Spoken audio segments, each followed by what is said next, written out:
Assalamualaikum warahmatullahi wabarakatuh. Bertemu lagi di channel Fatur Edukasi.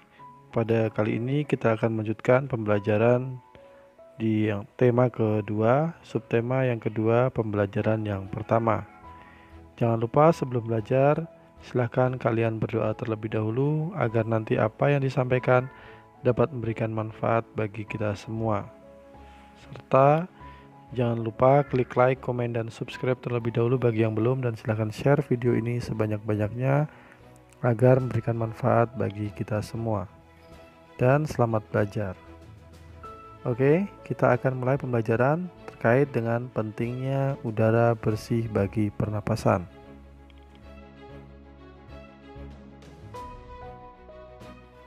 Mengapa udara bersih menjadi penting bagi pernapasan?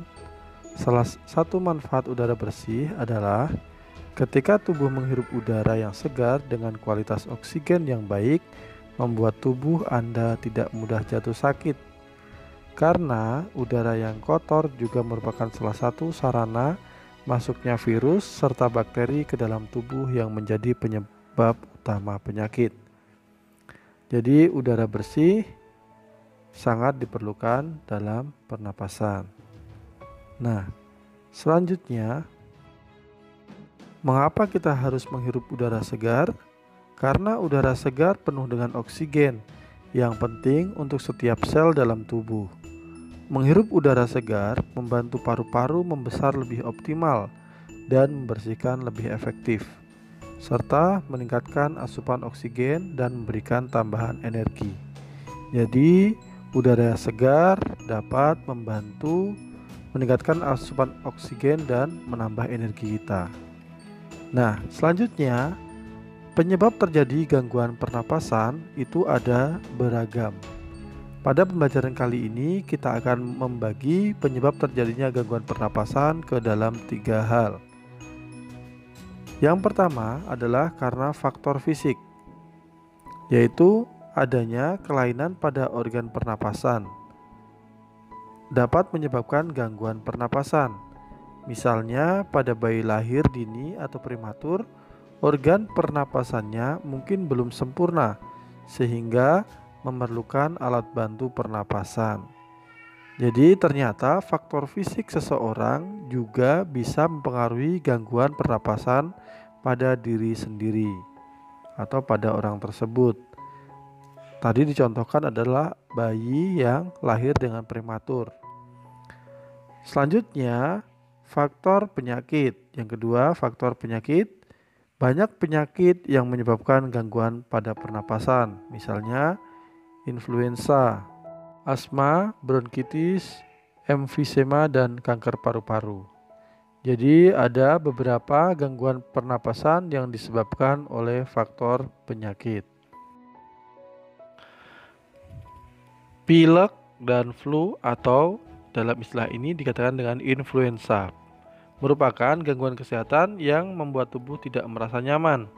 Selain mengakibatkan bersin-bersin, kepala pusing, demam, meriang, hidung seperti tersumbat, dan yang paling mengganggu adalah cairan lendir yang keluar dari hidung serta membuat kita susah dalam bernafas. Selanjutnya adalah asma. Asma dapat disebabkan oleh debu, asap rokok, bulu binatang, udara dingin, aktivitas fisik yang melelahkan, infeksi virus, atau bahkan terpapar zat kimia. Namun, hingga kini penyebab dari asma belum diketahui secara pasti. Pengidap asma memiliki saluran pernapasan yang lebih sensitif dibandingkan dengan yang lainnya. Asma sendiri yaitu jenis penyakit yang jangka panjang atau kronis pada saluran pernapasan yang ditandai dengan peradangan atau penyempitan dalam saluran pernapasan. Selanjutnya, bronkitis disebabkan oleh infeksi virus dan lebih rentan menyerang perokok dan orang dengan sistem kekebalan tubuh yang lemah. Yang keempat yaitu emfisema. Penyebab utama terjadinya emfisema adalah paparan zat di udara yang mengiritasi paru-paru dalam jangka waktu panjang. Zat yang mengakibatkan iritasi tersebut dapat berupa asap rokok. Emfisema banyak dialami perokok, baik aktif maupun pasif yang terpapar asap rokok dalam waktu yang lama. Rokok pasif juga sangat mengganggu atau bisa menjadikan faktor penyebab gangguan pernapasan. Kanker paru-paru merupakan penyakit dengan ciri khas adanya pertumbuhan sel yang tidak terkontrol pada jaringan paru-paru. Bila tidak dirawat, pertumbuhan sel ini dapat menyebar ke luar dari paru-paru melalui suatu proses yang disebut dengan metastasis ke jaringan yang terdekat atau bagian tubuh lainnya. Yang ketiga yaitu faktor lingkungan. Setelah faktor dari fisik sendiri, faktor penyakit, yang ketiga adalah faktor lingkungan. Kita bernapas untuk menghirup oksigen. Lingkungan kotor, asap kendaraan, asap pabrik, dan asap rokok mencemari udara.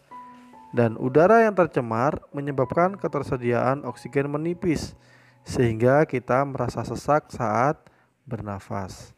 Jadi ternyata lingkungan juga memberikan andil terhadap semakin menipisnya oksigen di lingkungan sekitar kita.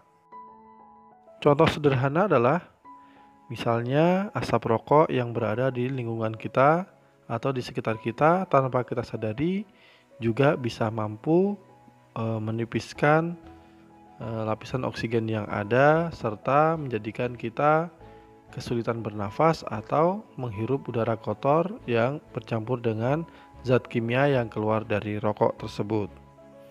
Jadi ketika kita lihat bagian penyebab terjadinya gangguan pernapasan itu ada 3 faktor penyebab, yaitu faktor fisik, faktor penyakit, dan faktor lingkungan. Faktor fisik bisa jadi karena cacat bawaan. Yang kedua adalah adanya kelainan pada alat pernapasan. Sedangkan dari penyebab faktor penyakit bisa jadi tadi influenza, asma, bronkitis, emfisema, dan kanker paru-paru. Serta yang terakhir adalah faktor dari lingkungan. Lingkungan yang kotor, asap kendaraan, asap pabrik, dan asap rokok dapat mencemari udara yang ada di sekitar kita. Nah, selanjutnya yang dapat menjadi pertanyaan adalah bagaimana cara agar udara di lingkungan selalu segar? Yang pertama, membuang sampah pada tempatnya.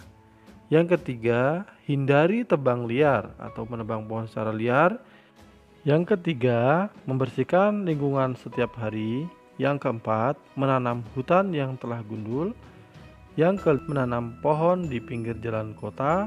Dan yang terakhir adalah mengurangi polusi yang berlebih.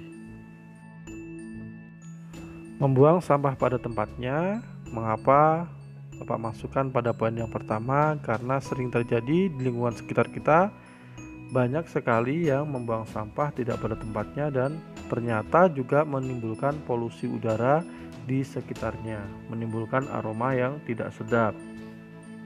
Sedangkan untuk penanaman pohon sendiri, karena pada dasarnya pohon dapat memproduksi sendiri oksigen dan bermanfaat bagi kita sebagai manusia atau makhluk hidup. Karena pohon ketika siang dia akan menghirup karbon dioksida untuk melakukan proses fotosintesis dan menghasilkan oksigen. Jadi ternyata pohon juga menunjang agar udara di lingkungan selalu segar. Demikian pembelajaran pada kali ini. Bapak akhiri cukup sekian. Semoga memberikan manfaat bagi kalian.